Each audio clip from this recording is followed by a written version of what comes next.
Certainly something that is going to play a decent amount of part, as I do love the Nautilus ban here, because I was in agreement with what we said earlier. That is one of the champions that Caps has looked best on. And I love the fact that you bring up, while the meta has been dominated by bot laners, these two teams have shown, I think, more success when their top laners have been allowed to shine. Broken Blade and G2 against Mad Lions, the Yasuo, really stepping up. I mean, the cast at the time saying, pray to your god, Broken Blade. Cassio was the first ban. I love seeing Nidalee banned. Yes, thank you. It's so hard to execute and pull off well. And the final ban, the Annie as well. I mean, it does set up nicely here for the Maokai, though, even though the Des was kind of hinting on, hey, set Yike up for success. He's been a big carry, and honestly, he's looked very impressive, even on picks like the Poppy. But it does mean Maokai just so incredibly strong at the moment for setting up those team fights and going back to getting those AD carries into a good position, but that's on Lulu. Something I also appreciate about G2 is that they're also willing to go crazy with the support picks, right? And I do think that if you end up without a Maokai with a tank, or rather a carry jungler, and that kind of limits what Mickey can do. Now the question is, will Handsummer want to run that Draven? For the majority of games G2 have played, Draven has been banned out. He has played it twice. He's not picked up a win yet, though. I'd love to see a Draven Blitzcrank, like, just go all in on that hyper-aggression. But we have seen that Hansama, even over the last couple of games, has kind of defaulted back towards what this meta has been training towards. Jinxes, the Aphelioses, and he's going to respond with the same. I mean, Jinx, 6 games played so far, 5 of them victories. This will be the 7th time Chronicle's locked in. And the main reason why I don't mind the Jinx as much is because I think even though when it comes to laning, we have seen the Draven be very successful, actually turning it into meaningful advantages has been kind of a recurring theme and a problem for a lot of the teams. But still a little bit of spice for you. There it is.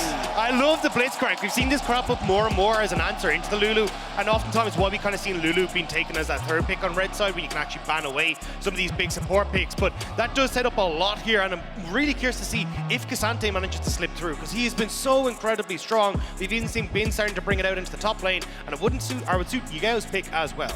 London, Copperbox, Dagda, how many games has Mickey played on Blitzcrank in his career, in his years as a professional? It's either really large or really small. 3 games! 3 games! This will be his 4th. He's won 2 of those previous 3. And of course, Wukong will be locked in for the next one. Yeah, Wukong, not surprisingly, we've seen a lot of Wukong combined with the Lulu.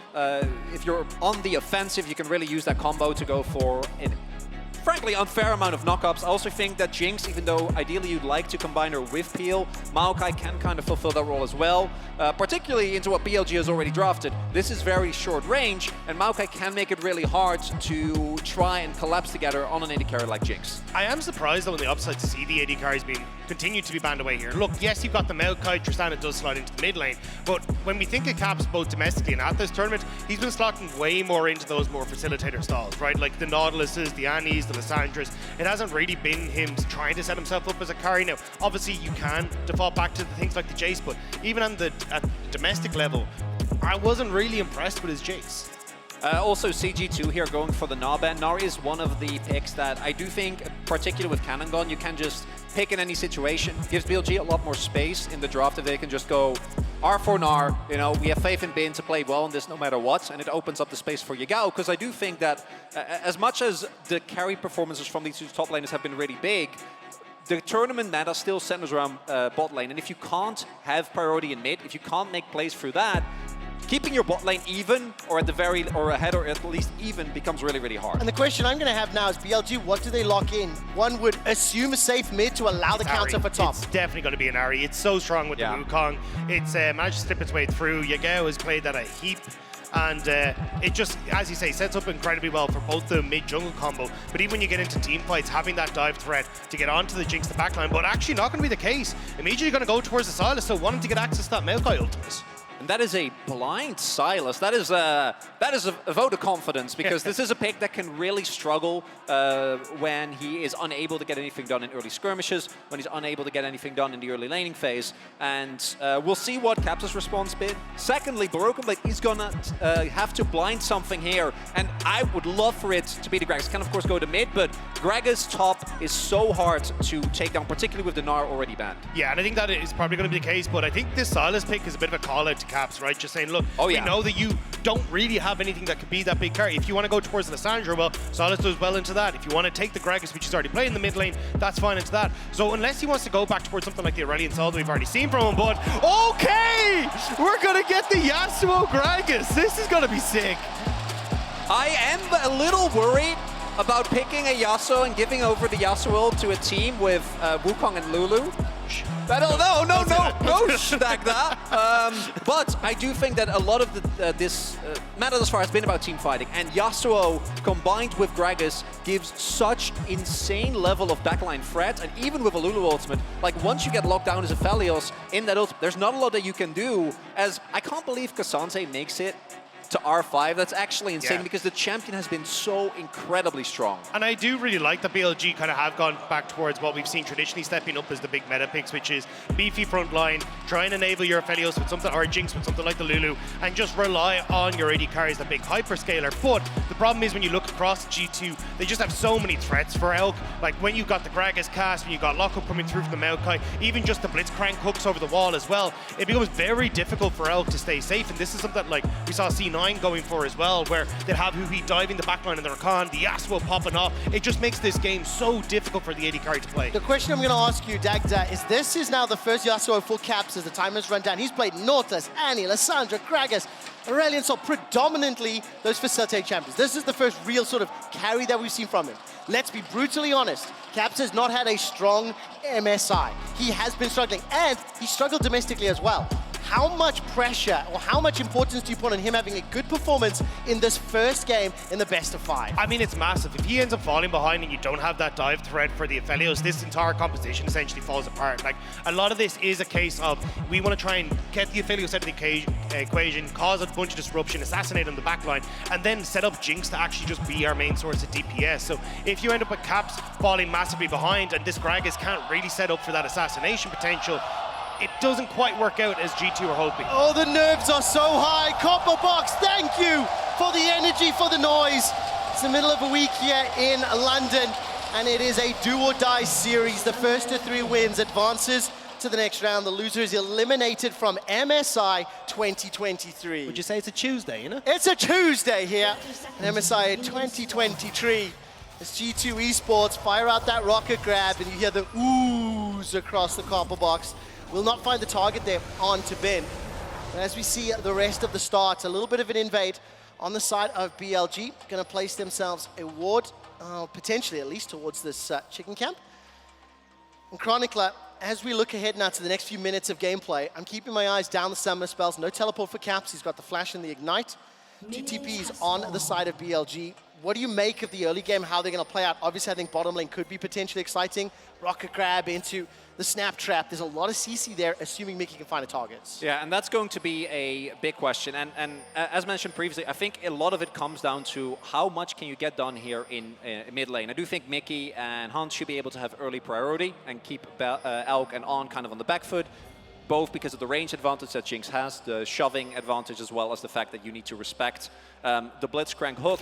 But for me, for G2, pre-6, I try to keep it slow. You know, a blitz hook with Yike collapsing notwithstanding, I think that you really need to make sure that you actually are able to utilize the power of that Yasuo, because if you look at the skirmishing power of champions like Cassante, Wukong, and Sylas in like longer drawn-out fights, especially if you add like a Lulu or an Aphelios to that, it can backfire immensely.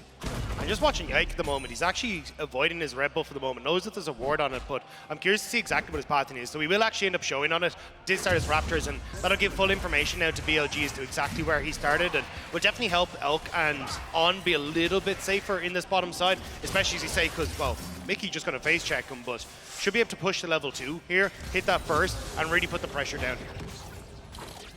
Also want to highlight that Elk did go for a call, right? So he's feeling good. He's feeling safe. He's just looking to scale, and it puts a little bit more pressure now. Hans can, of course, go for a call after his first back, but will mean that he will be able to cash out on that. Exactly. It's really weird, because it's like when we saw this matchup start to really come out, I think it was in January last year, you'd actually see both teams essentially just going, right, we're going to go full green, because Aphelios has to start cool, because traditionally Jinx would get the push, Jinx would try and crash 4th wave reset and then get the color herself, but now we kind of just saw both sides handshaking, a lot of it going, hey, we'll both start cool, but if Hansama is going to start the longsword like this, he really wants to make sure that he's getting some damage down and having some threat. Now, he's with the Blitzcrank, so you can have that little bit more threat with the longsword, but you need to make sure you're winning out on that, otherwise you just start to fall behind. And so far, looks like we're not seeing anything crazy. We do see, as mentioned, Yike will be on the top half of the map. Bin is looking to shove out and see if he can keep himself safe. Although, I gotta say, when it comes to ganks, Cassante is one of the harder ones. And instead, Yike looking to go in here and at the very least get some vision control with that ward. They are aware and might be the wraparound here, trying to take down Bin before he can get the full shove in. Find out. Bin, however, while he's being targeted, rocket grab connects onto Elk. On's got a good amount of damage back. The root from the gravitum, slowing down the engage. Bin's in trouble, already flashed, pushes, Yike under the tower, knocked back from the queue, the burning, the sapling, running, and I don't think it's gonna be enough. Bin survives, bot lane survives, no kills secured. All of a sudden though, there's a tower dive. Hans Summers the target, Munchkin smashed down from Shun. First blood secured, instant reply back as Mickey's got the CC and his target is from the tower on Shun. He will be able to decoy to safety. And that's disaster for BLG, or for G2. The fact that they end up giving all those kills across the bot side and getting nothing on the top end. Oh, yeah, if the top lane gank works out, right, Cassante can still teleport back, but at the very least you get something, but instead you go for a top lane play, it doesn't end up working out. As a result, BLG knows that they can go in, and I think it goes back to that earlier play that we saw, because with Mickey hitting the hook, the short trade looks okay, but by the end of it, they traded health bars, and the moment they realized that Yike is on the top half of the map, BLG's like, I can dive this. Yeah, and really nice job. And again, the way that Bin ended up playing that top lane gank as well, he had the knockback on his Q3, so made it very difficult for G2 to try and contest him underneath the tower. And I was actually a little bit worried, because I think if he got that knockback onto Yike underneath the tower, Yike goes down, and it ends up being a helpful trade for BLG. So now G2 gonna have to see what they can try and do to pick this back up. You've already got Mickey helping Caps push the wave. They're starting to lean into this bot side, want to try and establish vision in this river. And of course, the moments before those ganks happened, kind of like you were immediately saying, it's hard to gank Cassante. It's difficult to do so. You see exactly why. Been able to fend off that 2v1 in the top lane. Notice on the bottom lane as well, Elk has got himself this Berserker's Greaves already, 40 stacks towards that Cull. And I think the Greaves into Blitzcrank is huge. Definitely is, but also the fact there's a lack of Cull for Hans Sama. So not only do you have the 2 assists now for Elk, he is actually just going to be up a kill, essentially, because of the Cull. So this is really where you're going to start to see Elk just starting to snowball. And a huge amount of this matchup in the bot lane does depend on how quickly can Aphelios get his kill force so he can close the gap onto Jinx, because in the 1v1 trades, he's going to be in a great spot. Yike, though, on this bottom side, spotted out by the ward, so BLG are fully aware that this is happening, but may not matter. No, it might, and I think the fact that Yike has just stepped outside of that bush will not see that ward timing out. When he does so, very good heads-up play here from BLG. Like, still lingering despite the fact that ward is timed out, so it's a bit of wasted time. You can see he's starting to fall a little bit behind the CS curve. Kill and assist to Shun on that Wukong, who is now stepping into the river. All right, mid lane was shoved up. Caps was able to move first into the river, and with the fact that Mickey and Hansama pushed in Alk and on, they've started this objective off. Oh. There is a potential engage. Level 5 for Shun, smite available to him. Level 4 for Yike. The engage on to Mickey's going low, forced to flash away to safety. They trade kills, 1-for-1, jungle for support, Dragon down to 1400, and Caps running for his life. He's still holding on to that last breath, waiting for a knockup. Hansama, level 5, stepping into the pit. There's a smite versus no smite, and the smite secures it. G2 get the objective, and Yike flashes away to safety. Elk has got red, white, that means let's fight! Hansama flashes over the wall, trying to get the rockets down, and Caps is the target. They get Dragon, but they lose another. 2-for-1 the fight. The objective goes to G2. Oh, and the big thing there is that, again, the initial trade looks really good for G2. They are able to take down Shun, which means that, giving up Mickey after he's hooked someone, you're completely fine with that. They go. Fortunately, Caps does have his ultimate available, and as a result, they get the kill. But then BLG recognizes that so many cooldowns have already been used, and in the longer trades, when you can get chain after chain after chain, BLG identify that they're stronger, and I think they get the better end of this trade. It's a 2,000 gold lead at 7.5 minutes, and yes, crucial. Killing Shun allows the Dragon to go down, but now G2, they're looking at Dragon stacking as a primary form of winning. Yeah, you can see Elk is actually in a great spot for this fight. So he just runs off the purple gun. He has the Infernum there as well, which he's going to be able to swap off of. So having access to 4 different guns across this means he's getting a ton of damage. BLG do try to go for the Dragon, but a bit of a mistake, but we're back to live. Or indeed, already Cyclone being used. Caps is just solo killed by Shun.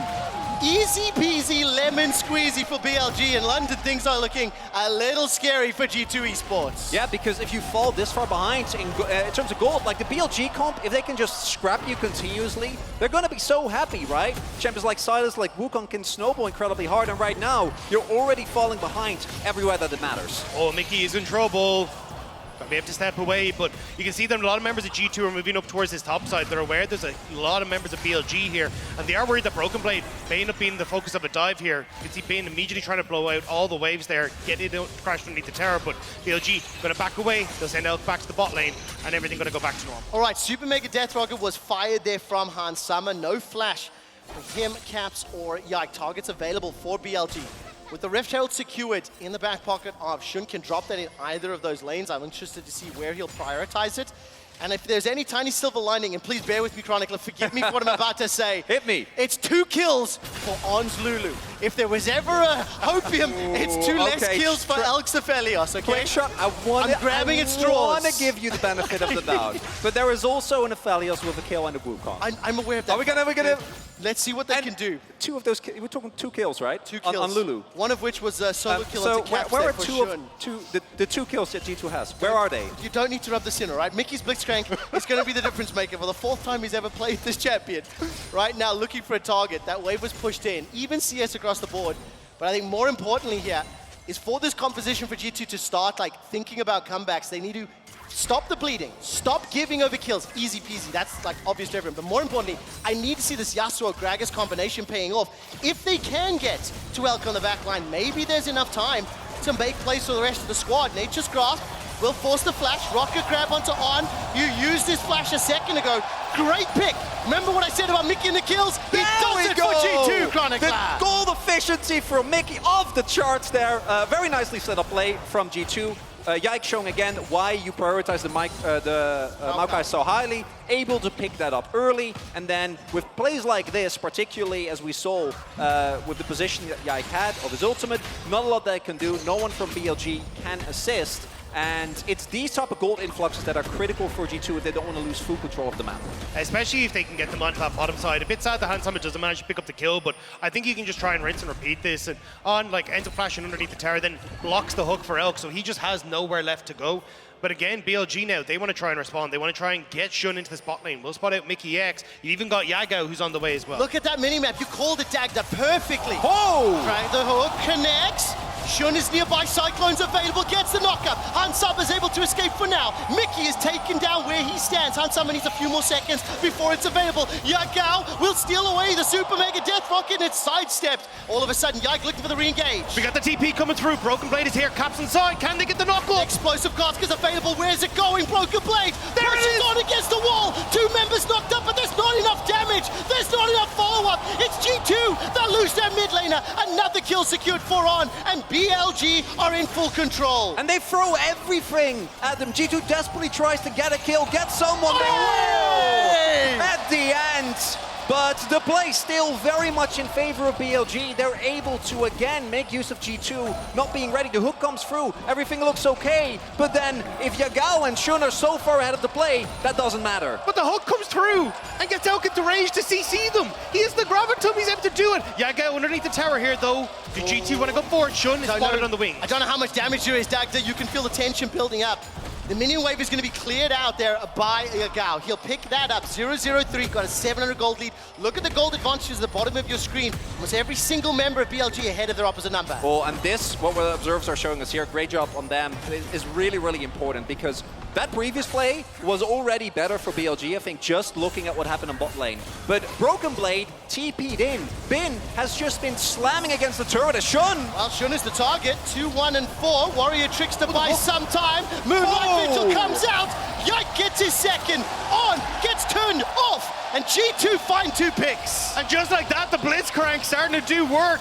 BLG had started to run away with this, as you're pointing out, Chronicler, getting all these blades, getting this goal. BLG were starting to pick up steam, but Mickey says no and puts a fist into their face. Does Yagao fight this? Does Yagao fight this? He's hijacked the Nature's Grasp, and he's using G2's weapons against them. That's a route onto 2. The rocket grab catches onto Elk, and Mickey goes down, but Hans Summer finds the kill. The second dragon goes to G2 Esports, and they are not done yet. It is still a 3,000 goal deficit, but G2 have got 2 crucial objectives on the board. Also getting plates on the top side. They left Caps up on the top end, so he's managed to steal away a couple of those plates up there as well. They're trying to make sure they can get this gold influx into Caps at the moment, because look, let's be real, it hasn't been the best of starts for him, but at least G2, they're winning it on the map again. Shun, though, wants to make sure Caps gets punished for it. He's done this already. Shun's already found 1 solo kill, forces the flash early. Steel Tempest slowly being charged, support's coming from On as well as Bin. Caps will slide backwards once more, use the minions to help out, and Shun is blocked by the minions. Caps ends up dodging into him, misses the knock-up, and Shun goes, look, you deserve to get away with it. I'll knock the minion instead. Oh, listen to London getting excited, starting to feel the energy, but please, please, please keep looking at the top of the screen. It is now a 4,000 gold lead for BLG. And this ties in, right? Like, I love this play from G2. They're able to catch BLG off guard, and we've seen that in these type of skirmishes, being able to catch some of these LPL and LCK teams off guard can be a route for success. They're able to crucially get those 2 kills, but then it comes down to what happens in the longer run, right? Because this re-engage here from BLG is they're able to, even with Elk dying, trade back. Yeah, they do get 1 here, and at least they're able to get Yike as well. So BLG do get something, but I still think with G2, the fact they're making these picks, the fact that they're being able to play around Mickey is exactly how they need to start playing this, and might need to find more here. Oh, I'm starting to be scared as Yike gets jumped on by Bin. Goal difference at 14, you can see significantly in favor of Bin. Repeating that awful replay that Shox made us all watch from years gone by as they're taking control. Rift Herald number 2 has been started. Chronicler, do you reckon G2 want this fight? Look at Elk's positioning. If you can't get to him, you can't win the fight. The rest of them standing in front of him. Ghost and Flash available. Nature's Grasp. I think that's fantastic from Yike. Managing to split up BLG. Herald secured, rocket grab, pulls back Yagao. He goes golden thanks to the stopwatch. Broken Blade holding on to the ult, separates them out. The breath is lost, and that's 1 on the board. Getting excited for Hans Summer, who remains untouched. They lose Caps in the fight, but a second kill is secured. Hans Summer gets pushed by the all-out, but it's a 3rd kill secured for G2. They get the objective, they get the kills, and G2 are clawing their way back. Huge win there for G2. They're able to keep Elk away from the fight. Shout out to Broken Blade there. Was consistently hiding around, and because of him, Elk couldn't walk up, which means that even though they came close, they couldn't get the damage. 20 kills in 15 minutes. This is exactly how we anticipated the game to be played out, and this is a good thing for G2. Scrappy, messy, 5 kills for the Jinx, and that is the win con here for G2 Esports. And this is the moment when Hans Sama has to step up. He was there in that fight, free firing the entire time, and that's what G2's composition wants to do. Put threat onto Elk, and as Chronicler was pointing out, Elk wasn't able to play this fight, already locked up by the Maokai ultimate on the top side. That's where they were able to get the Rift Herald here initially, and then as Elk starts to come through, Broken Blade is just threatening this ult the whole time, which means that then the rest of G2 can deal with the front line. I want to highlight here as well, Yagao going in, kind of independent from the rest of the team, going for a stopwatch bait, but then because of the wind wall, there is no follow-up, right? And with Broken Blade hiding around there, you see the damage just isn't there. I think I missed it. I think Mickey hooked him with the rocket grab, or it was his chains, right? No, he hooked him, mid-chains was Mickey. Manages to get caught, and look, once again, following Mickey, damage there onto Bin. 0, 1 and 6, correction, 1-1-1 rather, as Bin is now running for his life, pulled backwards, and that's another kill. The 6 secured. By the way, that cull does not matter. The laning phase is irrelevant because Hans Sama, 6 kills, 5 assists, has now actually overtaken Alxaphelios in terms of total goals. BLG just need to stay away from River. River is not a good place for BLG. Every time they've tried to walk through here, someone on their side has got caught, and it's given G2 these opportunities to bring this game back again. Look, Caps is 0-4. He's picking up these side waves, though. Again, he needs to be the big one if he wants to try and have that assassination. 10 out of 11 kills Mickey has been involved in. So yes, I concur with you that while BLG are around River, things go bad. But let's put some respect on Mickey's name for this champion that we do not associate with him, that we haven't seen from him. This is his 4th time ever, is finding those picks and bringing G2 back. That 4,000 gold lead is now down to 1,000, which is being less and less relevant. And, teleport coming in, Drake coming up. Drake's Mountain Drake's really big here for either team. All right, target's gonna be Yike. Shun starts off that cyclone. Multiple members from both sides. grouping up. Nature's Grasp down, Yagao's hijacked his, it's blocked by the wind wall. G2 have lost a member, the barrel into the pit. Elk is the focus, but he flashes over the wall. He's on the other side of the rift, and G2 esports are split. They are routed, and G2 are wrecked. Yes, there's one back there for Caps. Mickey may have saved his mid laner's life for now. The Ignite is tick, tick, tick burning, and Elk gets himself another. In the blink of an eye, BLG dominate G2, and with one more kill, they will ace this fight. Everyone went for Elk, but he spooked. He hopped over the wall just as everyone in G2 went into the pit, and he manages to escape, manages to get the damage off, where it's then Hansama who's caught between a rock and a hard place, and it's the G2 AD carry who falls. And at the top of the day, we're talking about this Yasuo, right? What happens if he falls behind? I think we saw it right there. We're going to see in the replay as well, but if I saw correctly, Hans flashed over the wall just to try and get the kill on top of Elk, and then when they were unable to, it just meant that very quickly the fight snowballed decidedly in their favor. This starts with Shun getting caught by Yai, quote unquote, but as it turns out, he has more than enough backup available. Yagao hitting the chain, and then you're fighting in this narrow corridor, and look at Elk here again. Yeah, the fact you managed to get onto him, but there's just no damage coming through, so Hansama flashes over the wall, and everyone now is on the wrong side for G2. So Elk manages to come back around, and it's split off into these skirmishes where Elk is just in a fantastic spot with that red gun to heal himself back up and win out on the fight. And once you start losing these fights, once you start losing control, both these compositions lose so much. Because as we can see there, BLG, if they can find movement over walls, if they can get on the enemy backline, they're really strong. But for G2, if Mickey doesn't have an opportunity to hook someone at the start of a fight, your Blitzcrank loses so much power. Yagao also flashing the FPX logo at the end of that fight, maybe reminded them a little bit of 2019. So a little bit of BM from the BLG mid laner, but we'll have to see now if BLG can try and keep this one up. Again, Mickey has been so on point when he manages to find these hooks to get into position to find picks, claw them back into this game, but he really needs to get it going now, because at this stage, BLG, with a 3k gold lead, are starting to pick up pace. And what's important as well is, I want to highlight again, the main difference thus far between teams like G2 and Team BLG this tournament has been, how do you actually play around your AD carry? And everyone on BLG was ready, right? Drawing attention, making sure that Elk could stay safe, trying to keep people away from him. And G2 needs to find a way where they can enable Hansama, because his gold, his individual performance isn't the problem. But with the amount of backline dive that BLG has, as soon as anything hits, he's a goner. The thing I love as well is both of these teams are willing to just throw down. Because while obviously all of BLG were there to back up, find that initiation on the Ike, the moment Elk flashed over the wall, it was after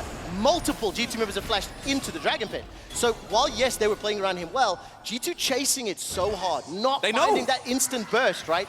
It meant that BLG won, so that gold lead is ballooned once more. They picked up the Mountain Dragon as well. And now Mickey, yes, he's found the rocket grab. Hansama with the zap, the static field down.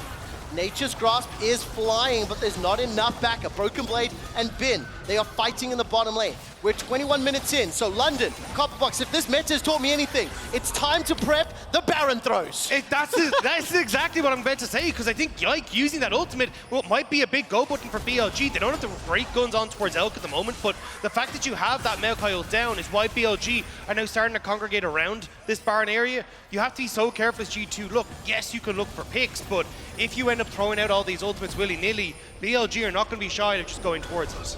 Crucially though, Yike and the rest of his team are able to retake control of their jungle, and these pockets of vision are going to remain extremely relevant, right? Particularly on a Mountain Rift, you need to be able to either get to either one of these two presidents, be it Hansama, be it Elk, and if you lose full control of your jungle, you are in deep trouble, right? BLG there though, because I think it was on and Yagao already taken fairly low.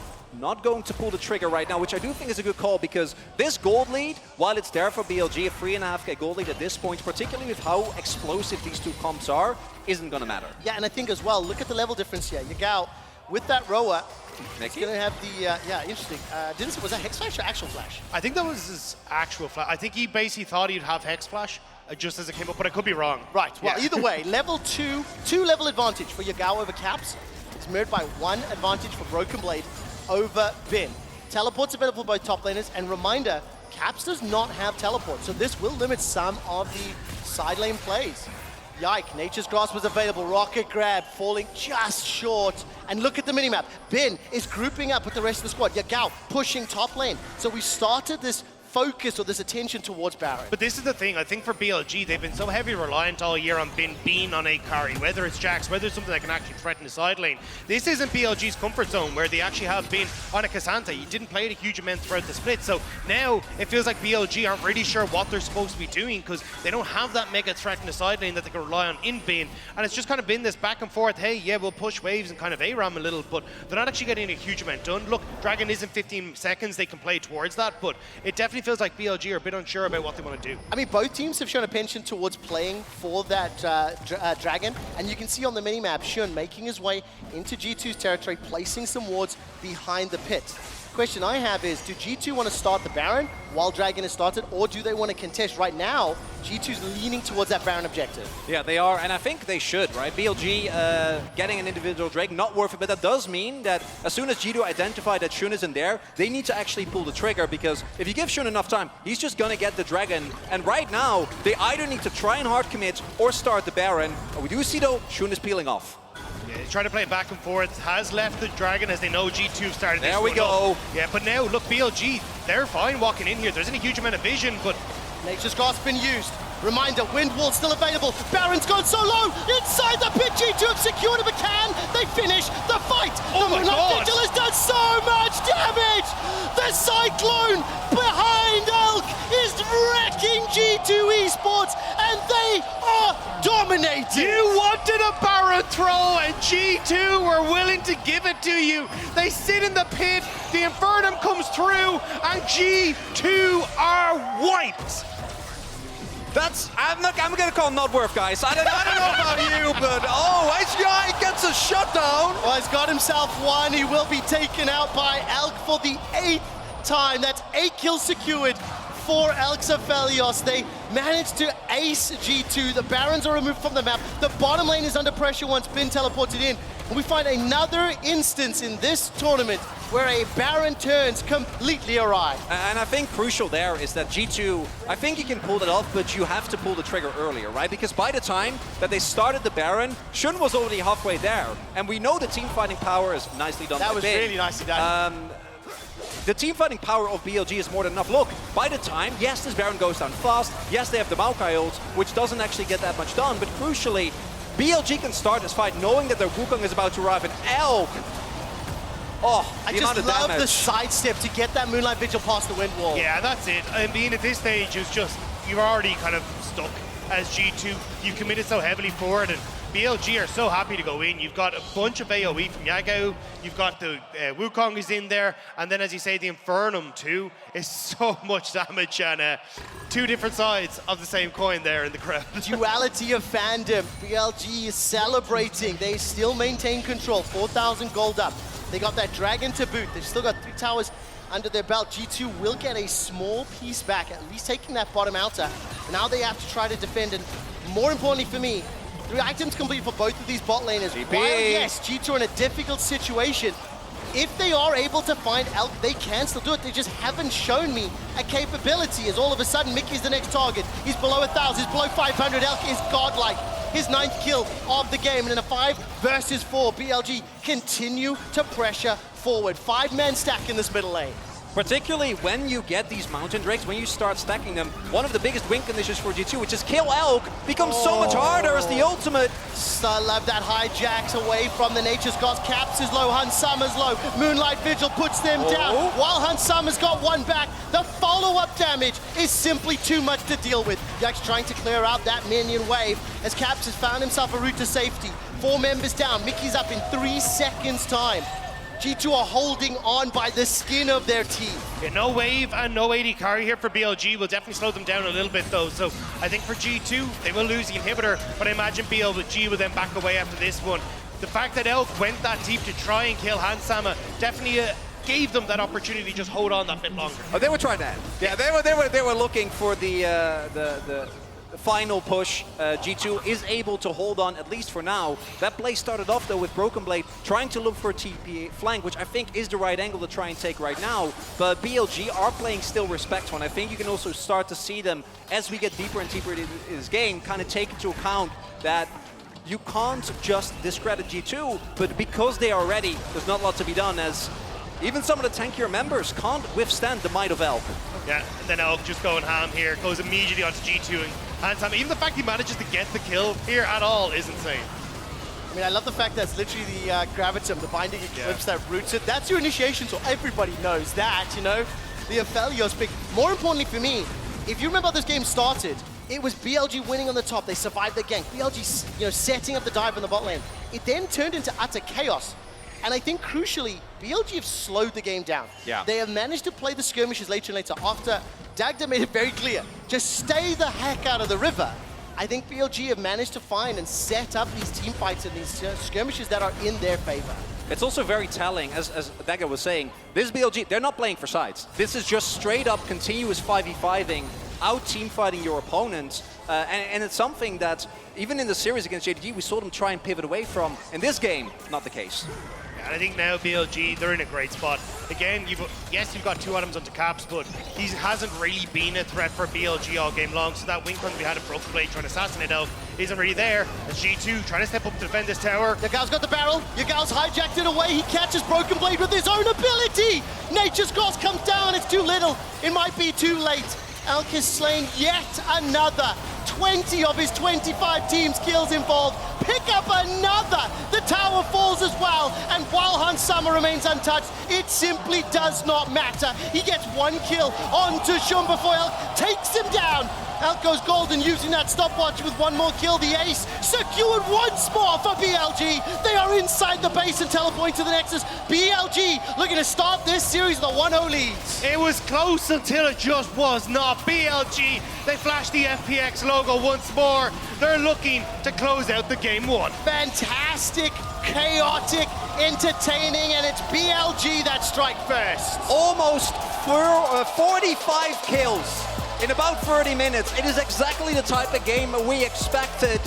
And in the end, BLG is able to slow down some of the G2 shenanigans, is able to actually set up the 5v5 team fights, and from that point on, they did not relinquish control of the game. Yeah, I mean, it's unfortunate that Baron Call from G2 was just not it. You end up with an Infernum Aphelios in the middle of everyone, plus the fact that you don't really have any way of getting out of the pit at that stage, buying space for Hans Sama, so BLG happy to take that one and close out this first game, but I think it's going to have to go back to the drawing board for G2. Caps once more, this Yasuo wasn't it. That wasn't the performance that we needed from him. The frustrating thing for me as well is that while, yes, he didn't find the impact, I think it is also crucial to acknowledge the fact that by 5 minutes into the game, top and bottom lane were effectively like sort of behind or struggling, right? So much like the analyst desk was saying when Broken Blade was playing that Cassio, it's like, guys, what's happening? Guys, his middle and bottom lane were really struggling, and Broken Blade had to bring the team back. Yasuo and Caps were not able to replicate that performance we saw from Broken Blade and Cassio.